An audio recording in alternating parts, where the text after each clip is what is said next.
Okay, picture this. You're a landlord, right? You're not running a charity, you've got bills to pay, maybe a small country to run, you're expecting rent, it's the law, but then, crickets. No rent, no explanation, just radio silence. Enter the N4 form, your best superhero sidekick. This little notice, politely informing your tenant they're behind on rent, is the first step in a process.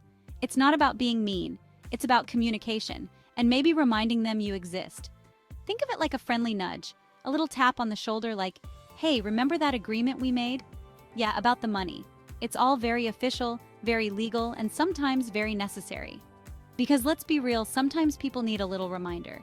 It happens to the best of us. We forget to pay a bill, we misplace our keys, we accidentally wear mismatched socks. We've all been there.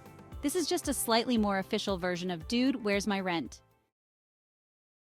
Now, before you go full-on superhero mode, let's talk about why your tenant might be MIA on rent day. Maybe they lost their job, had a sudden expense, or their kid developed a taste for expensive wallpaper. Life throws curveballs, we get it. Sometimes it's a genuine oversight, a forgotten bill in a pile of mail. Other times, it's a deliberate choice, a pay rent or buy groceries situation. Whatever the reason, it's important to remember that communication is key. Before you jump to conclusions, try reaching out to your tenant.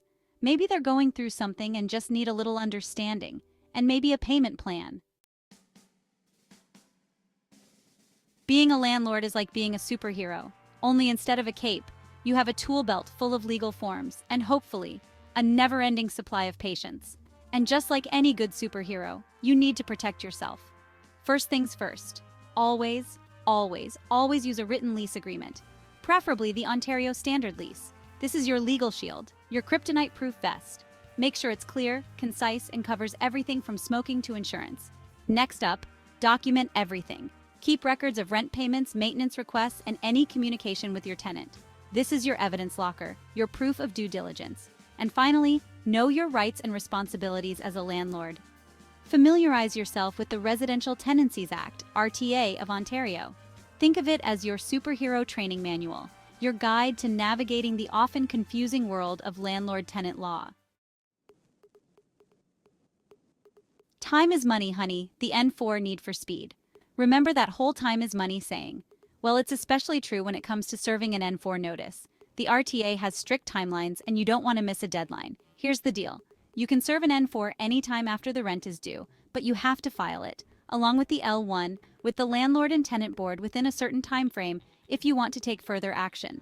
Think of it like a game of hot potato. You don't want to be caught holding back on the N4 and suddenly the tenant owes 3 months' rent. Trust me, you'd rather be binge-watching your favorite show than navigating the Landlord and Tenant Board. Ontario's housing circus. The Landlord-Tenant Board is a juggling act at the best of times. Did you know they handle tens of thousands of cases every year? Yep, you heard that right. Tens of thousands. It's like a reality show, only instead of roses, there are eviction notices. In 2023 alone, the board dealt with over 60,000 applications and hearings. That's a lot of landlord-tenant drama. But hey, at least you're not alone in this crazy world of property management. So what's the moral of the story? Well, for starters, being a landlord in Ontario is not for the faint of heart. It's a roller coaster ride of emotions, legal jargon, and the occasional late-night plumbing emergency. But hey, at least it's never boring. Laugh and learn, your way to landlord zen. Being a landlord can be tough, but it can also be rewarding. You're providing a home for someone, and that's pretty darn cool. Plus, you get to be your own boss, set your own hours, kind of, and wear sweatpants to work. So, the next time you're feeling stressed about late rent, remember to take a deep breath, channel your inner superhero, and tackle the situation with a mix of knowledge, humor, and maybe a little bit of wine. You've got this. And hey, if all else fails, you can always become a comedian. You've already got the material, right? Don't forget to like this video and watch for more great content.